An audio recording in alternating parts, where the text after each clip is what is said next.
Boys will be boys. Boys will be boys, Lieutenant. But someone's got to turn them into men. Yes, sir. Welcome to episode 26 of the Columbo podcast, where we are simply boys being boys. A pair of ragamuffins.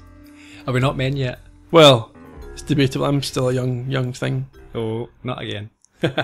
You're almost 40, so it's slightly different. Nowhere near it, Ian. Nowhere near it. How are we this week? Buoyant.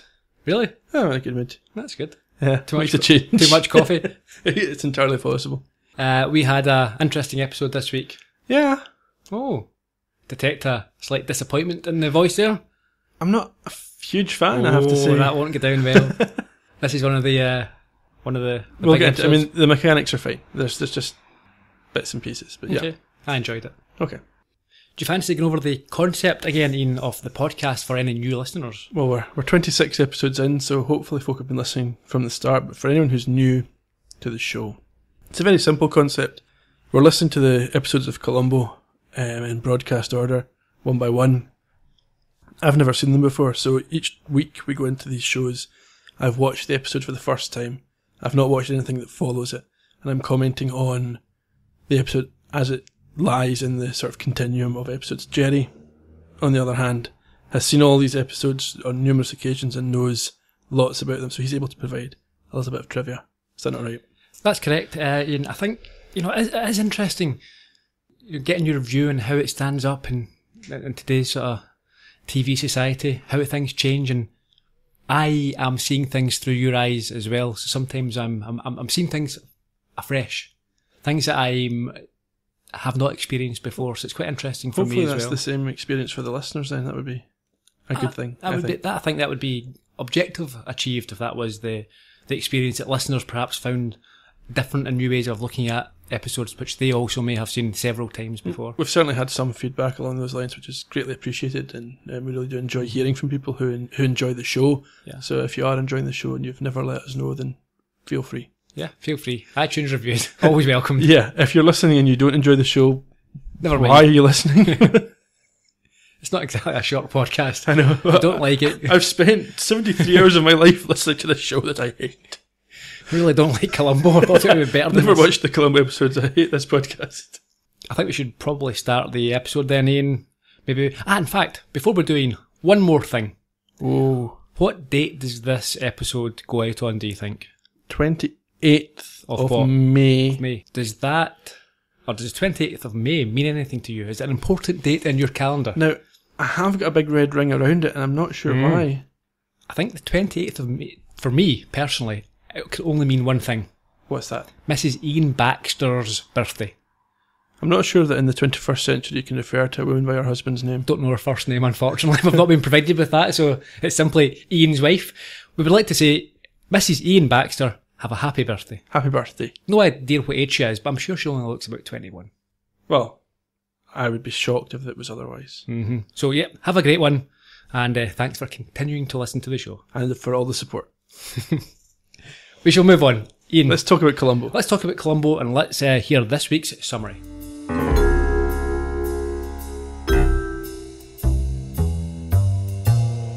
By dawn's early light, sees a Colonel Rumford, dismayed at the prospect of the military academy he runs being transformed into a co-educational junior college, plot and execute the murder of William Haynes, the trustee who proposed the change.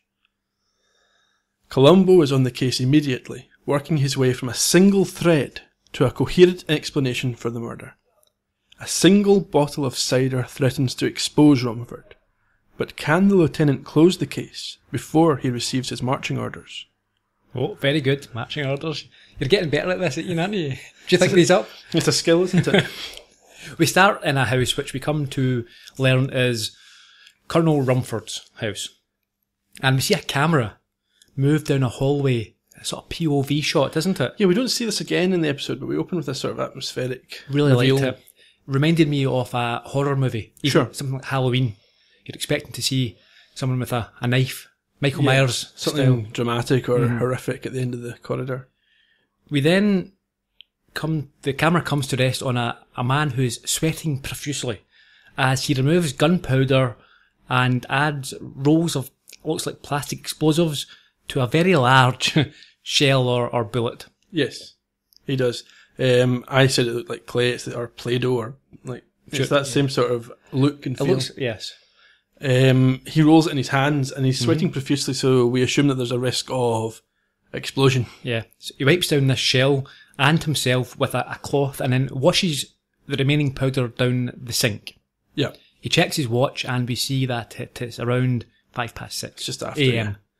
He puts on a military fatigue jacket, leather gloves, and then a military hat. Yeah, that suggests he's military personnel. His jacket, I think, says army on it. Mm-hmm.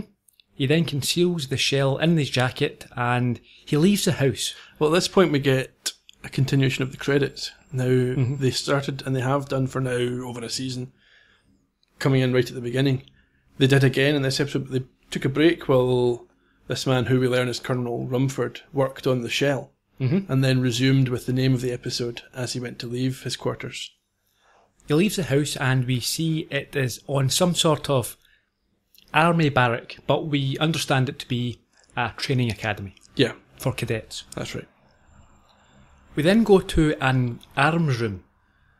Yeah, a quartermaster's or storage room, somewhere where there is a locked up. Yeah, and he's got a key, so we presume he's highly ranked, or at least high enough ranked to have access to that facility.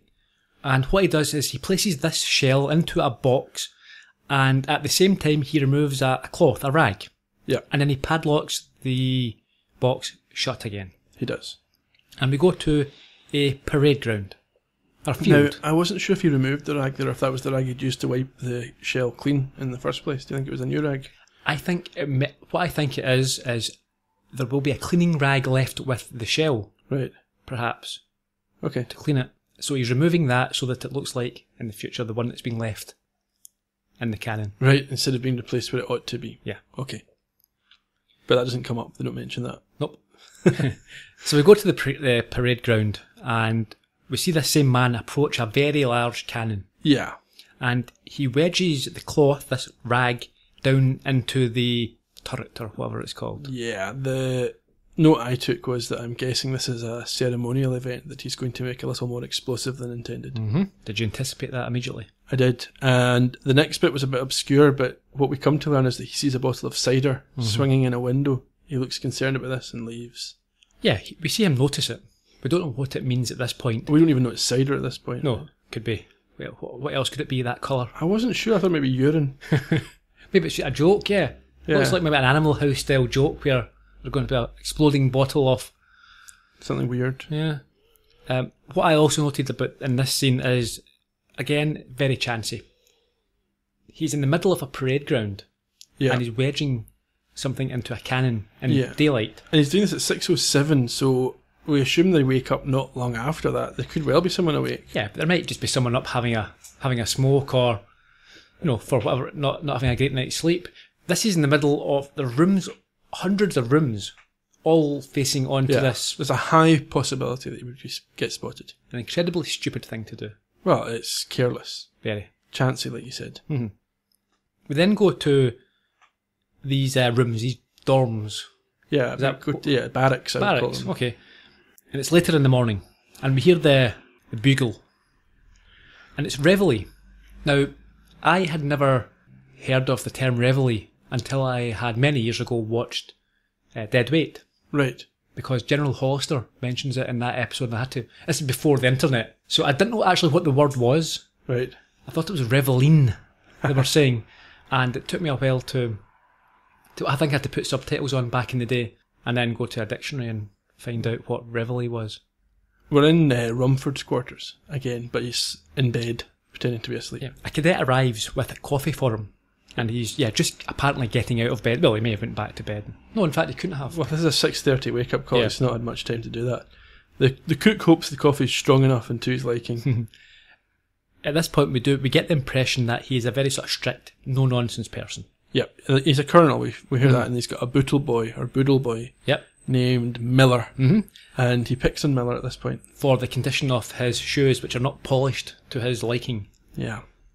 Now, I know folk who are in the military are very keen on discipline and all this stuff. I would have been very nonplussed if someone had criticised the condition of my shoes when I was at school. Yeah. one of the reasons why I could never have been in the military.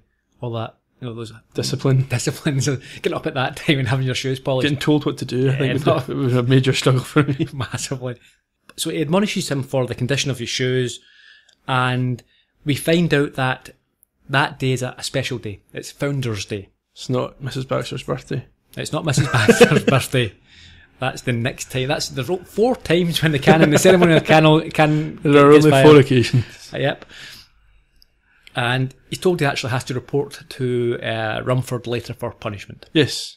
That must be part of the punishment, the anticipation of being punished. It's an important scene, this, because what it's doing is that it's showing that Rumford is a stickler for detail, and yeah, it's just developing his character. I wasn't sure, it wasn't made clear whether the shoes actually were an issue or whether he was just picking on him regardless, because I know that in a lot of these type of military films or TV shows, it's almost a psychological thing. They'll punish someone for something even if it's not been done wrong.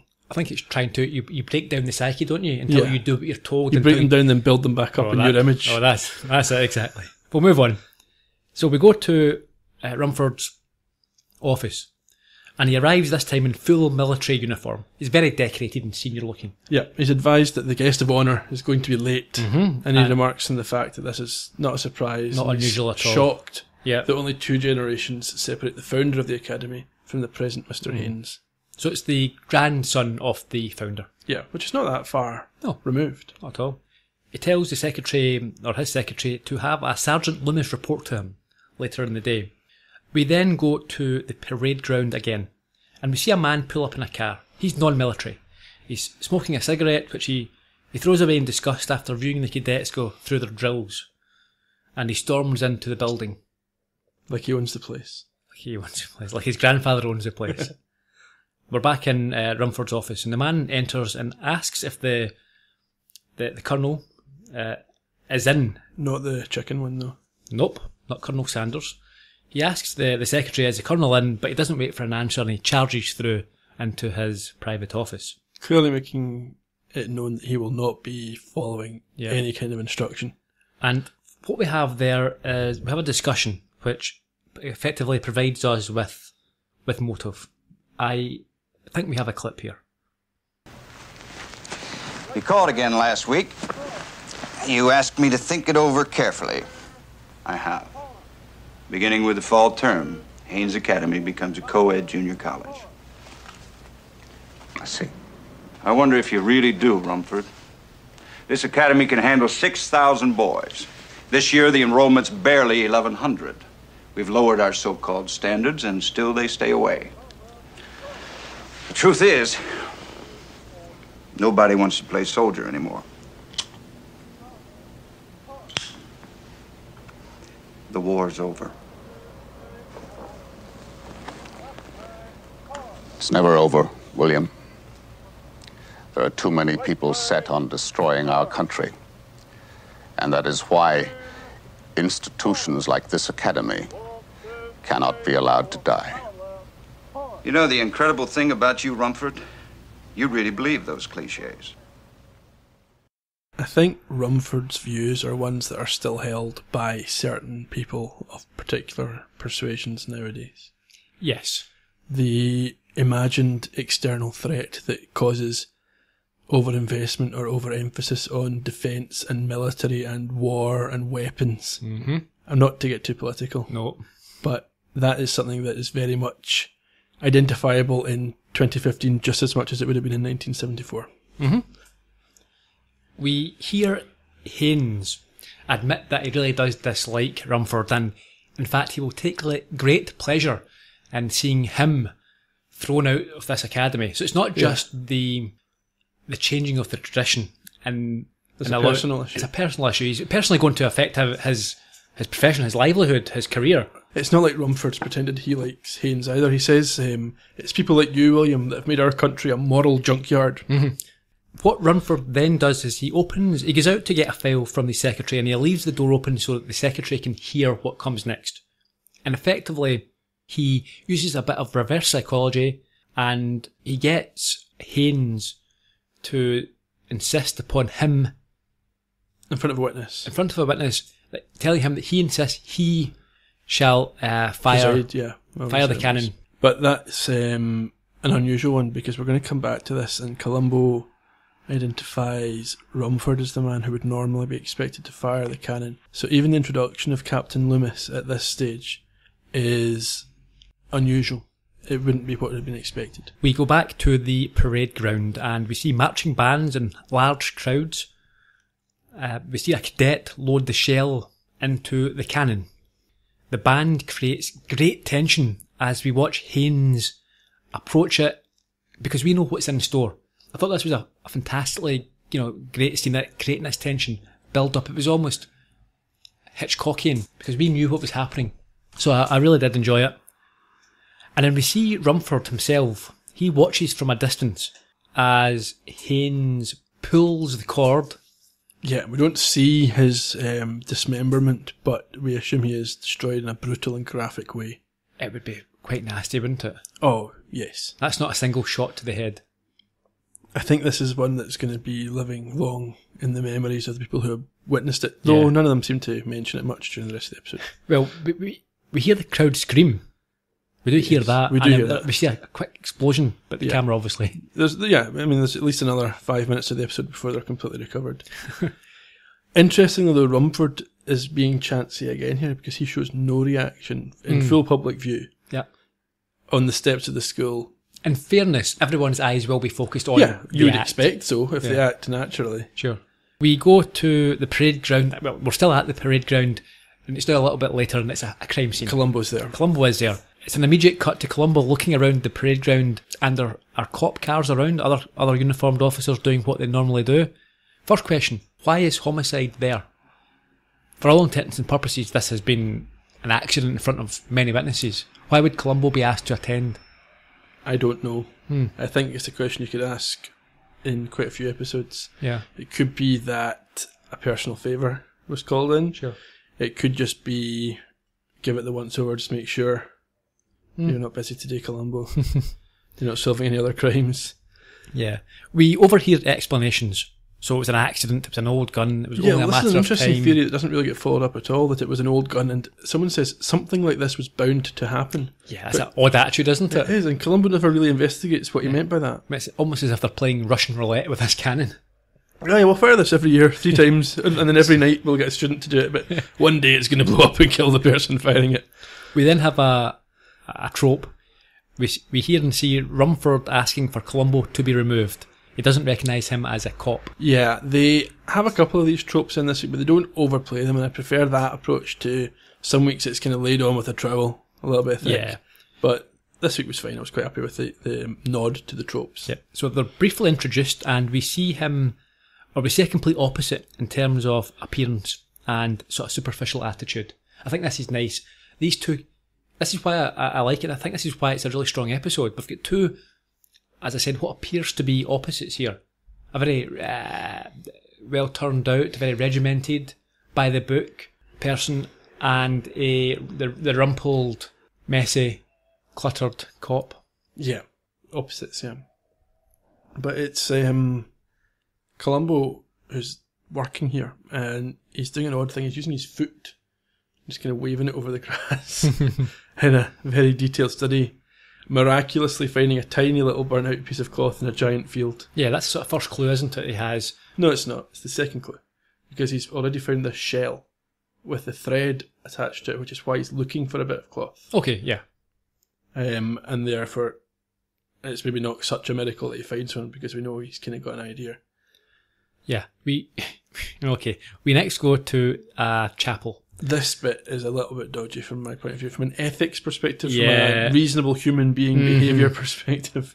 Yeah, Rumford's addressing. He's on the altar, the pulpit, and he's addressing the cadets. He tells them that they will all miss Haynes, but they must carry on. He's saying what you'd expect someone to say in his position. Yeah, I think it's very well presented. He then comes down and he sits amongst the cadets as the chaplain then leads the congregation in prayers, and it's at this point we have a real issue here. Well, Columbo decides that the prayer is an opportune moment to chat with Rumford. Yeah, he sidles up, well, firstly behind him and taps him on the shoulder, and then he moves into the same aisle as him. Yeah.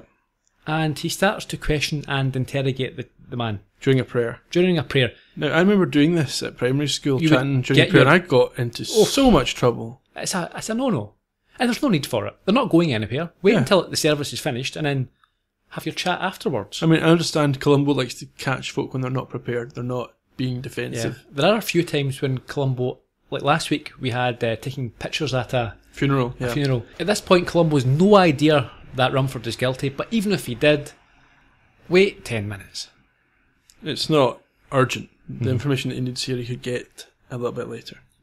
Either way, Columbo produces a rag that he found, and Rumford confirms that if it was left in the cannon, it in fact could cause an explosion. See, this is the thing. Rumford initially plays this quite well. He handles Columbo's questions, but then he seems rattled and he completely blows it by running after him and identifying the material. Yeah, he says it could be a cleaning rag, and Columbo seems happy enough with this at this point. He says that perhaps the cannon was not at fault. If this rag is in here, there's an explanation there. Yeah. And maybe someone left it in there by mistake whilst cleaning. Rumford then reluctantly invites Columbo to his office to find out who was assigned that particular duty. Yeah, he doesn't seem to remember. Rumford tells him that it will be a little walk, but we have a moment of humour when Columbo says that his wife always tells him he needs the exercise, so he doesn't mind that little walk. Hilarious. So we go to Rumford's office. Rumford tells his secretary to let the staff know that Columbo has to have their full cooperation. So he's playing this correctly. Mostly, he's playing it correctly. No Yeah. obstacles, being helpful, answering questions. Correct. He does identify Cadet Springer as the one responsible for cleaning the cannon. He identifies him as somebody who has a spotty disciplinary record. Yes. And could have left the rag in there. Yep. We also hear him notify, or tell his secretary to notify Loomis that he wants to speak to him. He's still not had this meeting yet, so he insists that Loomis appear. And Loomis does appear. Mm-hmm. And he is told, this is crazy. Rumford tells Loomis about the cider that he could only possibly have seen by being the killer. Yeah. Although he would not have known that only the killer could have seen that. He didn't know how long that's been there for. Sure, he hasn't really thought about it. Yeah. I like the term as well. They talk about hard cider. I mean, to me, cider's just quite a... It's a soft alcohol, isn't it? You know, it's that hard cider. What is it before it ferments? It's just apple juice, surely. Yeah. Cider's the type of stuff you drink when you're about 13. Well, some of you. Before you move on to Buckfast. Very Scottish Pastime. idea. Yeah, yes, okay. And then we get the clip from the top of the show where Columbo says that boys will be boys, but Rumford, responds and says someone has to turn them into men. Yeah. Interestingly, they identify Pershing Hall as where the cider's being fermented, but that's also where Springer can be found, so Columbo's going to head out there. Yes, he's given complex instructions by Rumford in getting there, which he pretends he understands, but as soon as he leaves the office, he asks the secretary to provide him with a more detailed explanation and a map. Yes. Now, we move to a scene where the other police officers are still hanging around, chatting, wanting to leave. Yep, two of them. Essentially, they can't be bothered doing any police work. They want to go home. Yeah, they're saying, are we okay to go, Columbo? Do you need us here? Can we head off? Two of those cops were Mike Lally and Bruce Kirby. Famous names. Two regulars. Well, Kirby becomes a regular. He has already been spotted. His first appearance was a lab technician in Lovely But Lethal. Okay. This is his first appearance as Sergeant Kramer. He goes on to play Kramer 3 more times. Oh, a recurring character. Yes, and he's in a total of 9 Columbo episodes. So this is his second Okay. we've had. He was born in 1928 and is still with us. There you go. So that's Bruce Kirby. Columbo's not really interested in what they have to say until they mention that they have Haynes' personal effects from his car. And they include a blueprint. Yes, conveniently. A blueprint of part of the development he wanted to implement. Yes, it's for a gym. Yeah, it's not the part that would make it easy for Columbo to work out what's going on. It's a part that is obscure enough that he has to think about it for 3/4 of an hour floor of the episode. It's page 3 of 3. Yes. We don't find out what page 1 or 2 of 3. They'll be presumably splitting up the dorms and other areas into co-ed spaces. We move on to Springer's barrack or his dormitory. And Springer IDs the cleaning rag immediately. Yeah, it's got gun oil in it. He knows exactly what that is. But he denies straight away denies that he left it in the cannon. Yeah. He's very self-assured. That's it. He accepts that he has a spotty record, but he insists that clearing the cannon is an honour duty. Yeah. It's something, it's a reward. It's not a punishment. And it was in fact assigned to him by Rumford himself. Yes. That's fairly important. That's it. We then get another cadet coming up saying the Commandant wants Columbo to join him for supper, but by Commandant they're referring to Colonel Rumford. Are they? Well, that's who he sits with for supper. Are you sure he says Commandant? I'm sure he does. Okay. Maybe someone can go back and listen to that, but I am 100% sure because I've written it down. Okay. I didn't know how to spell it. So, yeah, he leaves to go for lunch, but before he does, I mean, we get the sense that Columbo doesn't fully believe Springer's story. He's not sure what to make of Springer. No. Springer's a little bit evasive. He says, I couldn't have done that. Yeah. But he doesn't elaborate. No. So Columbo is, he's on a trail here. His senses have been piqued. Yep. We get a classic padded scene coming up next. Which is? It's Columbo on the grounds looking for the mess hall, but he's lost and needs directions. And none of them will speak to him. I quite enjoyed that scene. No, it's a good one. I think we've talked about this before. Just because it's padding doesn't mean it's not fun. This was entertaining as Columbo sort of heard after various groups of cadets who would not speak to him. Weren't allowed to speak to him. That's it. Even the one that spoke to him wasn't allowed to speak to him. We get to the mess hall, and Columbo views the cadets eating a square meal in an odd fashion. Somewhat meagre meal, I think. He joins Rumford at the top table. He tells Rumford that his talk with Springer was unsatisfactory. Before that, he gets a key bit of information if he was able to put it together. He learns that enrolment's down, that they're short of numbers. That's why there's so many empty tables. Yeah. And Columbo asks why a delinquent cadet such as Springer was given an honour detail. And Rumford, he answers it okay. Form of encouragement. You know, you've tried the stick, so you try the carrot, essentially. But Columbo queries why Rumford doesn't remember putting him on the detail. It's a tough question he has for him. He stumbles and he stammers and his answer's not that good. Yeah, I think that's perhaps the first indication to Columbo that Rumford has to be investigated a little bit more. Or at least kept an eye on, Rumford is agitated during this conversation. He's not happy at all. It's an odd dynamic, is what I wrote down. He wants to know why Columbo's not happy. Because obviously he's got a personal interest in the matter. In this one, and you can tell that he's trying to find out, and he's not. You see, this is a great performance because he's not the type of character who's used to having to wait for someone to tell something. If he wants to find out what someone's thinking, he just asks, he demands, you tell me just now X, Y, and Z. He's not used to being in this position where he has to try and curry favour. Yeah, or finagle things out of somebody, So he is agitated. And so much so that he jokes he'll only pass the butter to Columbo if he tells him why this answer was unsatisfactory. See, it's a strange one though, because Columbo's kind of just answered the question. Yeah, sort of. So then he's asking the exact same question again, as if Columbo hadn't addressed it. Instead of saying, can you tell me more? Yeah. He just asks the original question. It seemed weird to me. Columbo's response is that he tells him his problem is that he doesn't believe Springer about his story. We have a clip here which describes it in a bit more detail. Lieutenant, now I've got a problem. I'm beginning to think like you know. Springer was on the gun cleaning detail, correct? Yes. Springer was the last one to clean the gun. And Springer has a history of carelessness. Now, in view of these facts, Lieutenant, can you explain to me why you believe him? Because he identified the rag so fast. In other words, I asked him what this rag was, and immediately he just touched it and he said it was a cleaning rag. No hesitation, that sold me. Johnson!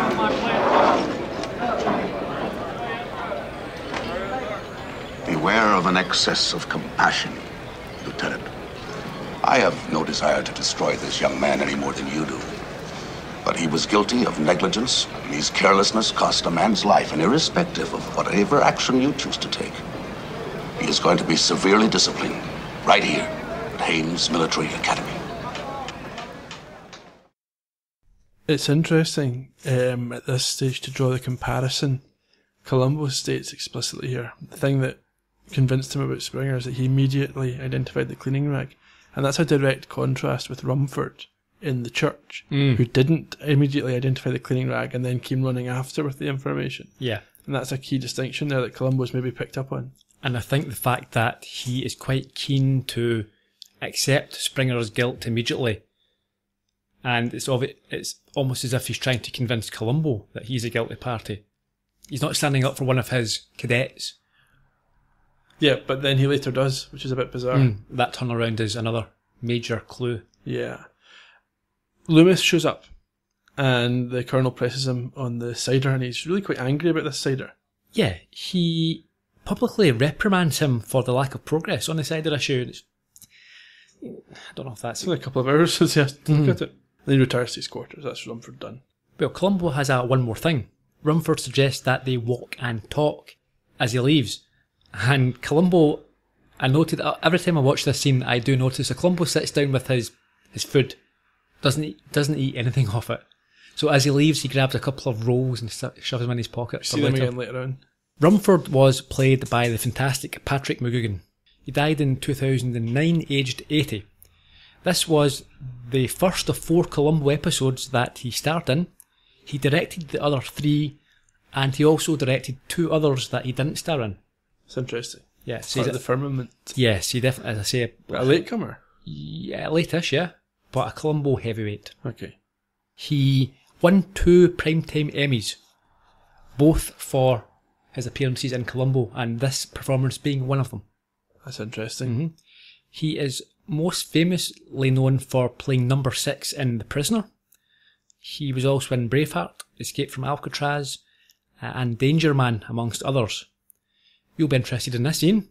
He was the first choice and knocked back both roles of Gandalf and Dumbledore. There you go. The first choice. You're a big fan of both, aren't you, Ian? I do enjoy both those stories. More so the books than the movies, but yeah. What about this? He was considered to be the replacement of Peter Falk in the role of Columbo. So you know there was the gap after the 70s, yeah, before it was rebooted. They brought it back in the 80s. Okay.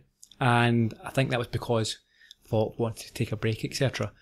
So there was actually chat in the studios, and I think he was offered the chance to keep it going. So it could have been McGugan as Columbo. But that would have been different. It would have been.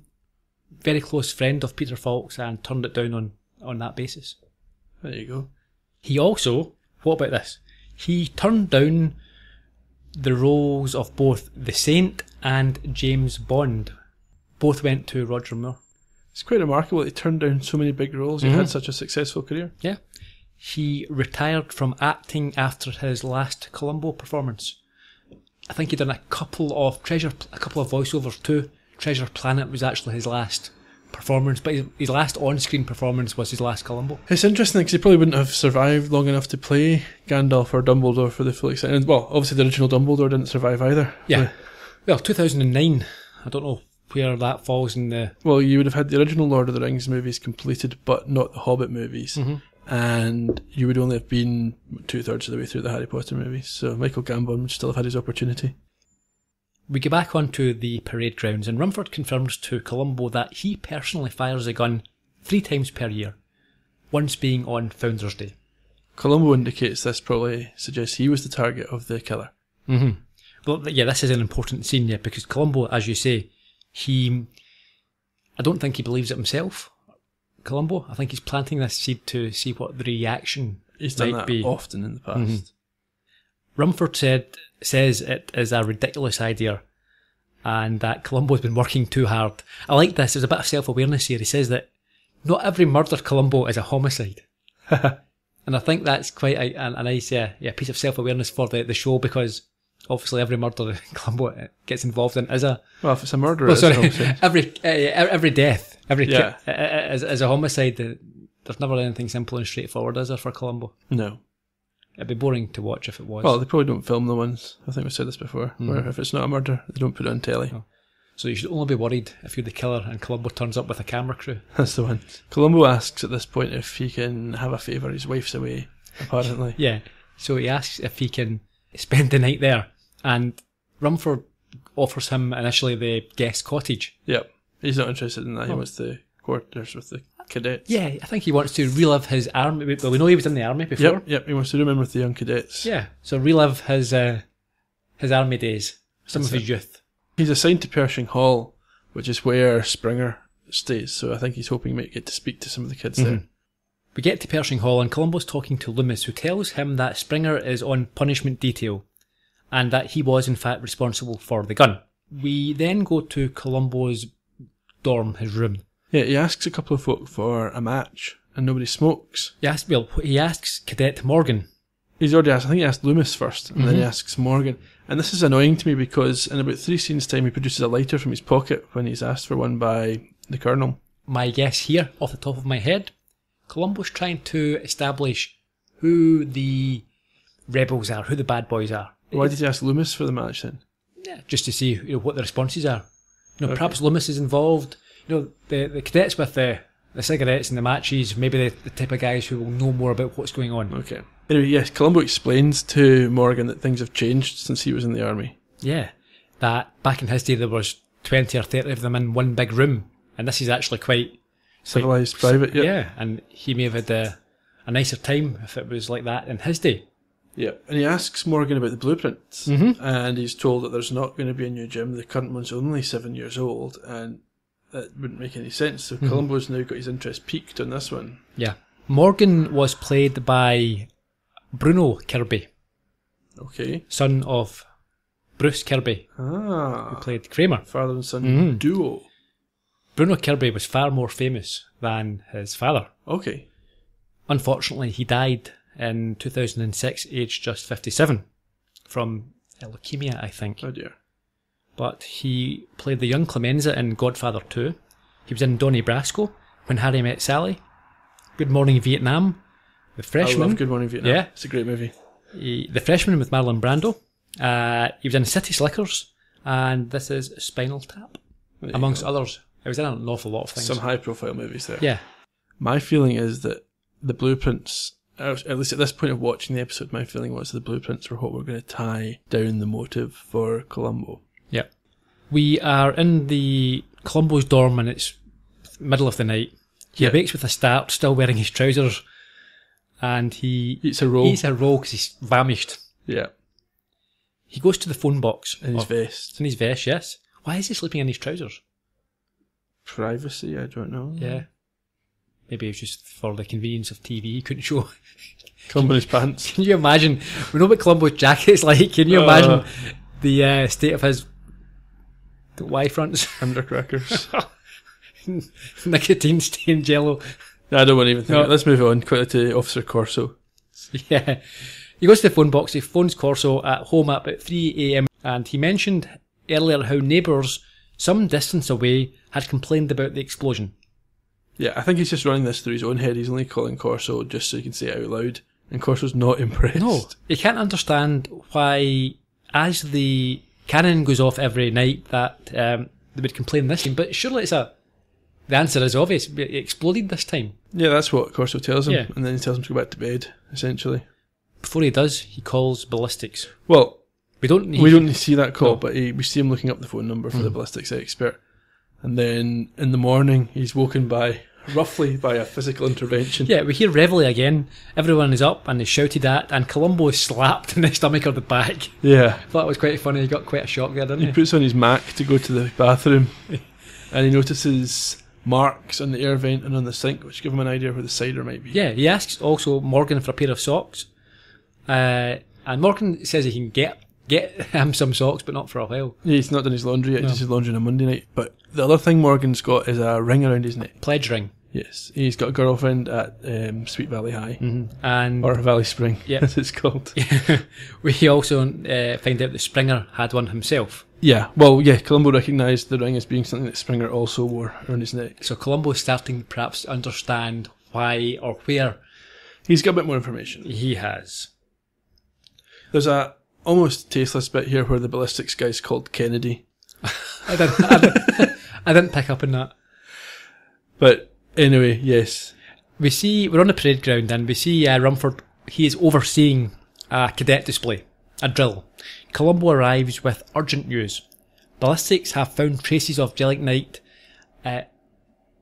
in the shrapnel, and therefore it was definitely not an accident. Yeah. Rumford agrees that it's a very serious business. We have a clip of the exchange. That's not an accident, Colonel. Now we're talking about murder, pure and simple. You really think so? I'm certain of it. Then it's a very serious business. If such a thing were proven, it would be a black mark on the history of this academy. You better get this investigation moving along. Clear it up, man. That's easy to say, it's hard to do. You see, the problem is, Colonel, I don't have any leads. I got that boy Springer, and I do intend to go back to him. I want to check his file. However, you do know how I feel about him. I'll talk to Miss Brady and make sure that all files are made available to you. As you see, it's a busy day. Anything else I can do for you? I'd love a fresh pair of socks. It's interesting, we're quite late in the episode at this stage, and Columbo has no leads in his own words. Whether that's a statement of fact, I don't think it is. I don't think it is. I think what Columbo has done here, and we see it, we see the outcome of this later, is that he is trying to elicit some sort of reaction and response from Rumford. And Columbo tells him that he's got a problem with Springer. So Rumford has to do something in order to encourage Springer's guilt. Yeah, and Rumford does do something. Mm-hmm. He pulls Springer aside in the quad. Springer, we see, is cleaning the floor with a toothbrush. Quite a cliched army tactic, isn't it? Punishment. We've seen that a few. Stupid, really. Stupid. He tells Springer there is a distinct chance that he is going to be charged with the murder. This is desperate stuff, I think, from Rumford here. Yeah. But that he and the academy will stand behind him. And he leaves. That makes no sense, though. I mean, they get punished for scuffed shoes, but if you kill someone, we'll stand behind you. Yeah. It's ridiculous. No, I think, like I say, it's desperate stuff here by Rumford. He leaves the scene, and we see Springer, who said nothing during the exchange. He sprints off. He panics. I think he realises the predicament he's in, and he sprints. We then go to Rumford's office again, and we see Columbo looking through some records, some files in the secretary's office. And he noticed that Springer was caught off campus 6 times the previous year, and he was going to see a girl. Yeah. I think he already had that idea. Yeah. Columbo asks the secretary about the argument between Haynes and Rumford. Yeah, I think he gets a general negative feeling about Haynes from the secretary here. Yeah, she's very defensive of Rumford, and confirms that Rumford had suggested that Loomis preside over the ceremony, but that Haynes had insisted in doing it himself. And that's important knowledge for Columbo. Although Rumford wants Columbo to know that, it's not good that he does from Rumford's perspective. Not in the future. The secretary was played by Madeline Sherwood.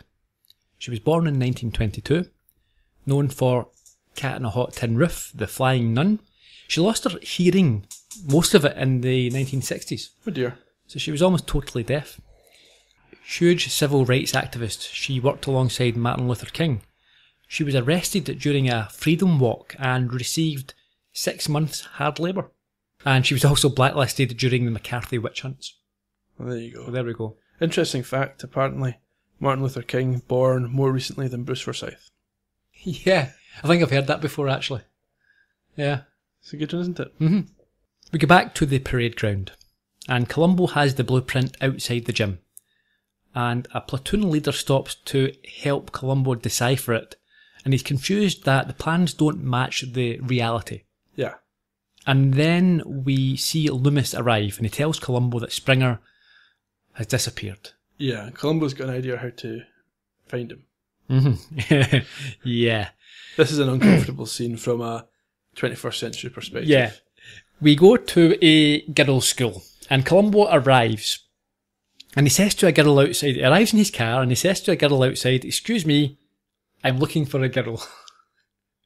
Wearing his Mac. Oh, it's so uncomfortable. Yeah, she's not convinced that he's a cop.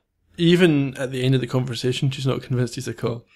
I think it's lucky that Columbo did not have... I think Columbo's lucky that the girl did not carry mace. Yeah, or a taser of some kind. Can you imagine Columbo rolling about the ground with his eyes watering or being stunned? He deserved it for the way he approached this. Yeah, you shouldn't do it when you look like He Columbo. makes too many assumptions sometimes that folk will... I mean, sometimes he's playing on his appearance.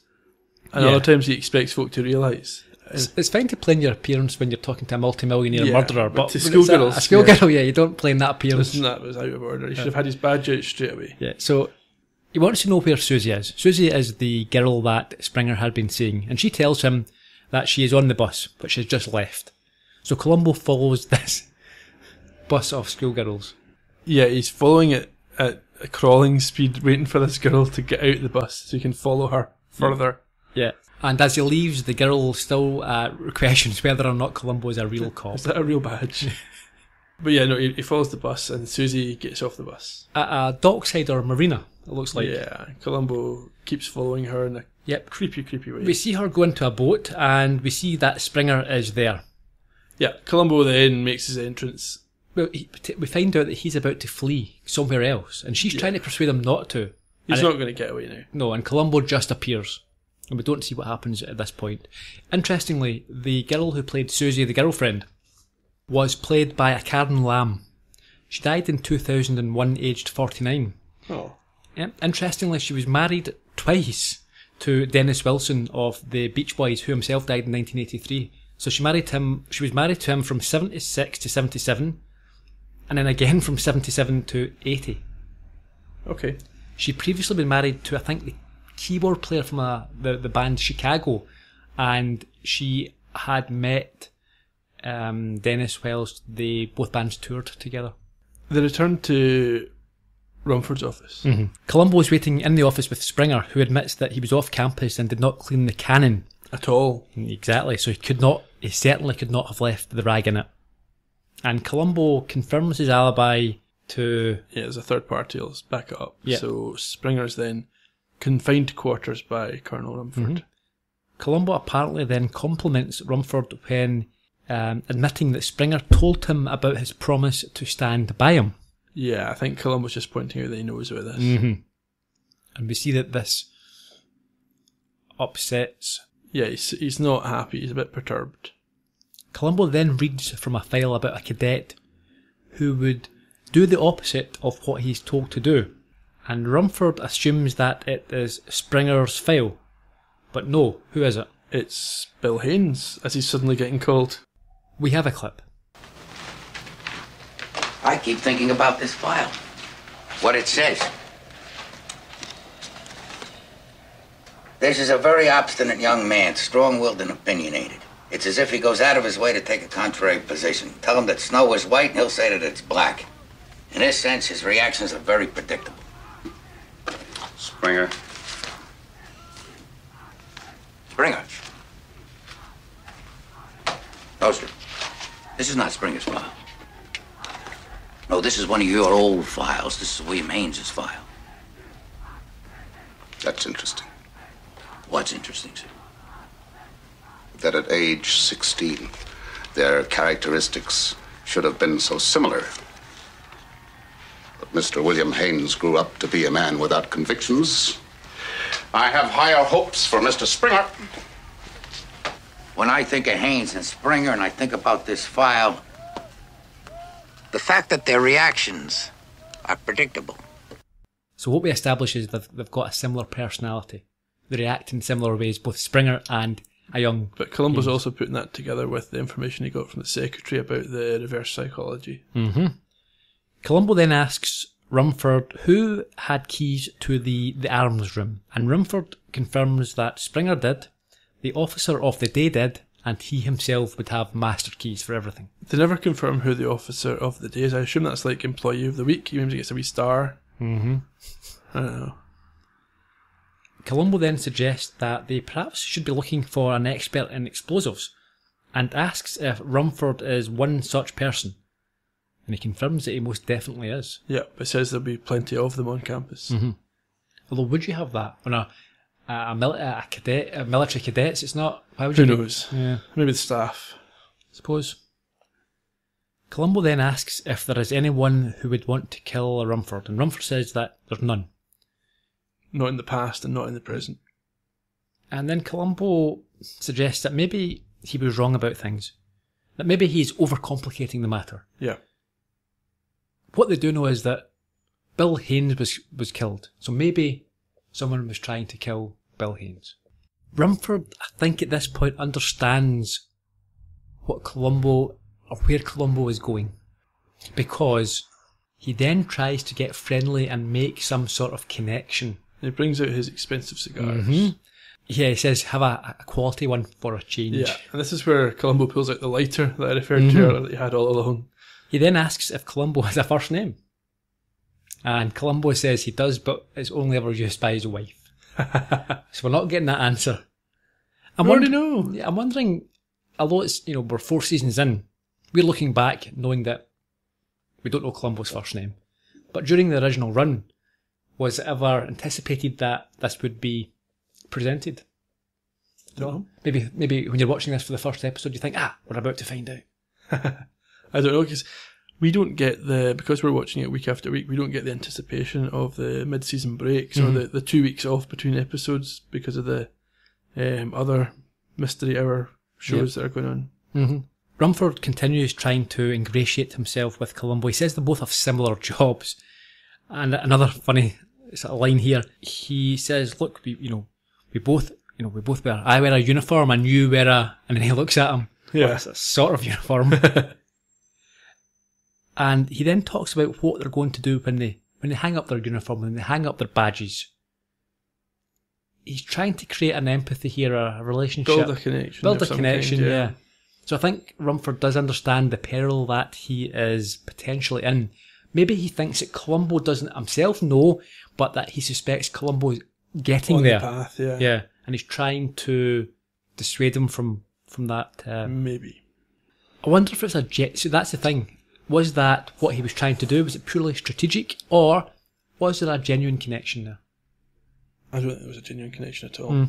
I wonder, though, was he trying to influence Columbo, or was it almost a resign thing? He knows he's going to get there, but let's just have some nice things.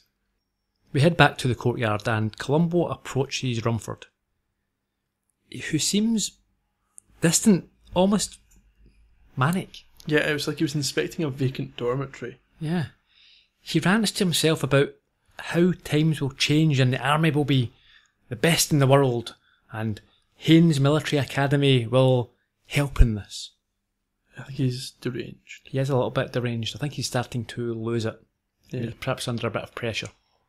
Columbo asks him about the blueprint, and Rumford admits that Haynes apparently had a crackpot idea about turning the academy into a co-ed junior college, but he insists that the board of trustees would certainly have turned that request down. Columbo, interestingly, came to this conclusion himself by examining the gym and finding out there were no urinals in the new toilet. Columbo then implies he may have to ask the board members to back up this. It's apparent from Rumford's facial expression that he knows what would happen. Yeah, and he tells Columbo that he should do what he has to do. I think this is the first sign of genuine concern from Rumford that he is on the hook here. More so, I think, going back to what you said, I think maybe resignation at this point. Almost He knows it's about to happen. We go back to the dorms, and everyone is shouted out of bed for a snap inspection at 3 a.m. They're trying to find these cider culprits. Yeah. Columbo grabs his coat and wanders off. Mm-hmm. They complete the rooms and they find nothing. So they go to the toilet, the latrine. The boys look very concerned. And Rumford asks for... He notices the scorch marks or the ash or whatever it is, the dust and dirt from above, and the vent to... He asks for the vent to be checked. There's nothing there. But there's nothing there, and we think there will be something there. That's what we're led to believe, because we see the reaction from the cadets. Yeah, they know they expect it to be there, and they even say he was looking right at it. What happened? So they can't believe. So they go back to the room, and we have Morgan, Springer, and another cadet who are discussing why it wasn't found. And then Columbo appears, and he says that maybe someone else took it, and he has it in his hand, this jar of cider. Yeah, I think he's going to give them back their cider. I don't think he intends to keep it at all. No. But, well, he says he won't turn them in, but he wants to know all about how they make it, the process and the timings. Yeah, because the hours are important. Very. We then go to Rumford's bedroom, and the phone rings. He's fully dressed. So he is not sleeping well. He is anxious. He knows what's coming, I think. Yeah, Loomis thinks he's found the cider. Yes, and he asks Rumford to meet him at the flagpole, I think he says. He thinks he solved this master plan. Yeah. We go to the cannon, and Loomis shows Rumford, and Loomis shows Rumford the cider hanging from the window as they stand next to the cannon. Yeah, and as Loomis runs off on Rumford's instructions to apprehend the culprits, we see Morgan approaching the bottle, and Rumford shouts up at him. Mm-hmm. Columbo appears, and Rumford points out the cider to him. Yeah, there's a critical slip coming. And yeah, Columbo gets him to confirm that was how he knew about it in the first place. He'd seen it there before, and Columbo has his man. He asks him when that was, and Rumford realises the implication, and at first he ignores him. Yeah, and then we go through this an extended drama. Yeah, he firstly says it was perhaps Wednesday or Thursday that he spotted the cider hanging. He then states that he saw it during the day, but Columbo immediately tells him it's a lie, and he asks the cadets involved to confirm that it was never hung out during the day. They also confirm that the first night it was hung out was the Saturday. That was the night before the death. Yeah. We then have Columbo explain exactly when Rumford saw the cider and why. We have a clip.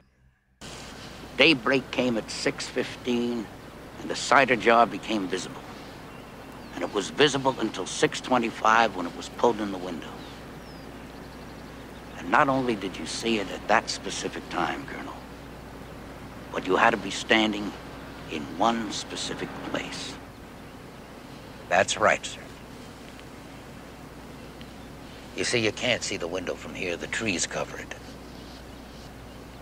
That's the only place that you can see the window. You have to be standing directly in back of the cannon. Should I go on? Done a very nice job. You know, I very much wanted to identify that rag immediately. I couldn't get it out. But don't you expect me to be contrite, Lieutenant. It had to be done, and I'd do it again tomorrow. Bit of respect there from the Colonel for Columbo, but it's an odd one for... He's been placed at that spot at that time, which he lied about. But that doesn't mean he put a rag in the cannon. It doesn't mean the rag was even put in at that time. No, but I think what we mentioned recently about the sort of acceptance, I think he is a man, his morals, his ethics are misplaced, but I think in his mind he was doing things for the right reason. He'd done that for the right reason. The greater good. The greater good, and I think he probably can't accept now the murder. I mean, he's not the type of guy who's going to lie and sneak his way around really once he's going to, before he goes off though with the police, he's going to insist on stamping his authority and dictatorial style on the boys one last time. Yeah, and I think this is one of the few times I think Columbo has some sort of respect, or at least not respect, maybe that's the wrong word, but he has an understanding with why Rumford did this. He allows him to discipline the boys and have one final action, to wrap up his career. So I think, Columbo knows why Columbo doesn't despise him like he did Mayfield and Milo Janis. Yeah. I think if you look in the eye of Columbo as... I think perhaps that is partly down to Columbo's a military man. Yeah. Someone who's been in the army, he respects superiors, he understands how officers have to operate. And I also think Columbo understands he's of a similar age to Rumford. The world is changing around him. The roles, their jobs have changed quite dramatically, over that period. He's almost overnight become an anachronism. Yes. And Columbo must know that. I think he's a certain amount of understanding and sympathy for why he's done this, and the man himself. I mean, they would have probably both fought in the Korean War. Yeah. Yes, it's all understandable. Mm-hmm. There we have it. Yeah. Now, I said at the top of the episode, I didn't please say that you, at least when we've discussed this and chatted it through, that you understand why people appreciate and enjoy this episode. I do, and I think a lot of the classic components that we like were there. The investigation was sound, the chain of evidence was good, the work that Columbo did was entertaining, the process was there, it was all fine. It's just the military setting made it uncomfortable for me from the start. I didn't enjoy that setting, I didn't like it, I didn't feel that it was entertaining because I couldn't find any enjoyment in the way those people were being treated. And that just put me ill at ease. Sure. The second half of the episode was much better than the first, once Rumford was on the back foot and wasn't able to be quite as aggressive. Sure. It was a bit different, but the first half of the episode I really struggled to find entertaining. Okay. I didn't mention the actor who played William Haynes during the podcast there. So I'll quickly rectify that. He was a Mr. Tom Simcox. He was born in 1937, known for Simon and Simon, David Cassidy, Man Undercover, Kodar, Gunsmoke.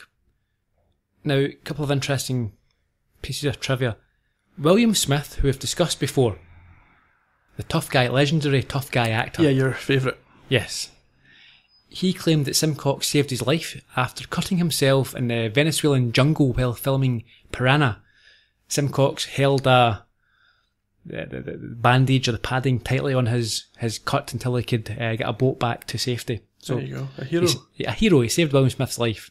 Yeah, he's outperformed William Haynes' military record. Not so enamoured with Tom Simcox was John Lennon. Oh, okay. Cynthia Lennon claimed that John referred to him as that Yankee cowboy because he believed that Cynthia and him had an affair.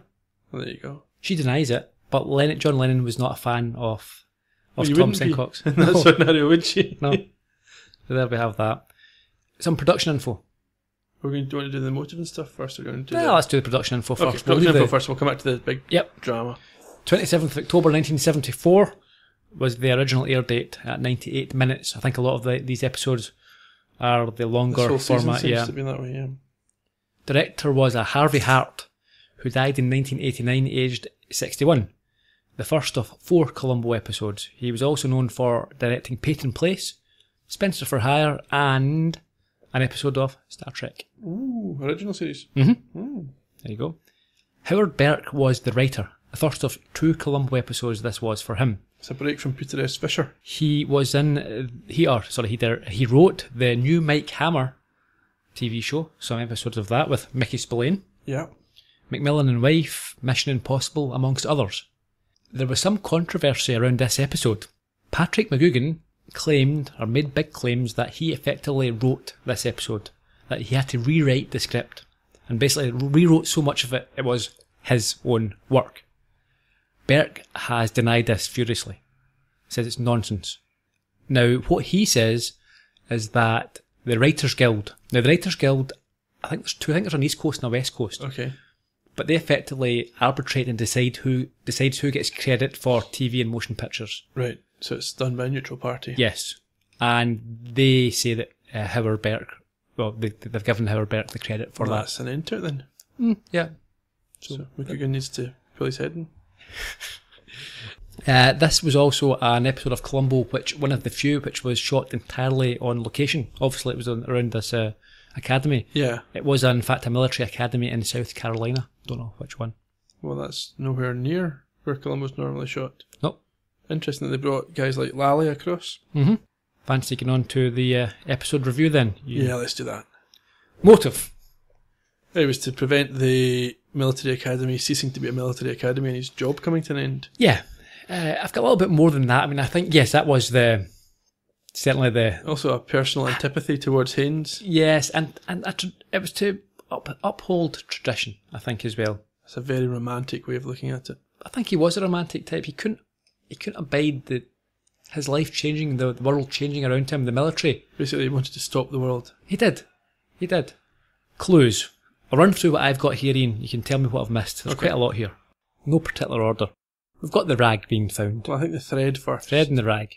We've got Rumford concealing the fact he signed Springer to the task in the first place. We've got Springer's story, his whole story and how it changes. We've got the storeroom keys, the gelignite, the blueprints, the cider, obviously. We've got Springer's alibi. We've got the fact that Rumford changed his story and stood by Springer. And then we've got the use of Haynes' file, which... Yeah, the reverse psychology. Reverse psychology, yeah. I think the one that you missed is in the church when Rumford failed to immediately identify the cleaning rag, even though he must have known what it was. Sure. And then we have the gotcha. So effectively that was that you could only see the cider from a specific point at a specific time, which tied into when the explosion would have to have been set up. Yeah. I quite liked the gotcha. I thought you said it was a bit, you didn't have to admit. Yeah, I still liked it. It was still nice. It was a nice, yeah, it was nice. Scene out in the quad. Yeah. Not even the quad, out in the field. It looked nice, and you can understand why the guy confessed, but I don't think it was a hard evidence one. But I think this is similar to the one we talked about, I think, in the old port, where circumstantial evidence is critical, and I think that you're probably looking down the same lines with this one. There's enough. Yeah. I mean, for me, this episode actually, when you look at the motive, the clues and the gotcha, it actually is an episode which is greater than its parts. So I think a lot of these are quite weak on their own, but I think for me, what makes this episode is McGugan, the relationship, the performance. Yeah, no, I can completely understand why folk might really like this episode. Mm-hmm. I can understand why folk wouldn't share my concerns because they're quite specific to me. So I wouldn't have any issue with people who thought this was a very strong episode. What we also need to remember, Ian, is that, now I know the way we are doing this, it's not likely to happen anytime soon, but these episodes grow on people, so they change all the time. Your favourite episode the first time of watching it won't necessarily be your favourite. This is why this podcast is unique insofar as we're getting just a hot take, as it were, an initial reaction. Yeah. And as the character develops and you understand a little bit more about the background, etc., if you I'm revisit, sure you might... if we went and did season 1 again now, you might have 6 or 7 completely different recordings. Definitely. I think that's us for this week. Where are we going next week? Next week, we're going on Troubled Waters. Oh, Columbo doesn't like that. Oh, no, he doesn't. He'll get nauseous unless it suits him not to be nauseous in the plot. I think that's us. Okay, well, we'll see you next week, I guess. We should say thanks to everyone again. Yeah, and happy birthday once more to Mrs. Baxter, and thanks to the folk who are contributing to the Twitter and the ColumboPodcast.com. Comments are alive as always. It's great to see if folk can keep reviewing us on iTunes. If you haven't done it yet, please. It takes a few seconds and it helps more folk find the show. It's a big, big difference maker. Yep. So thank you all, and we shall see you all next week. Cheerio.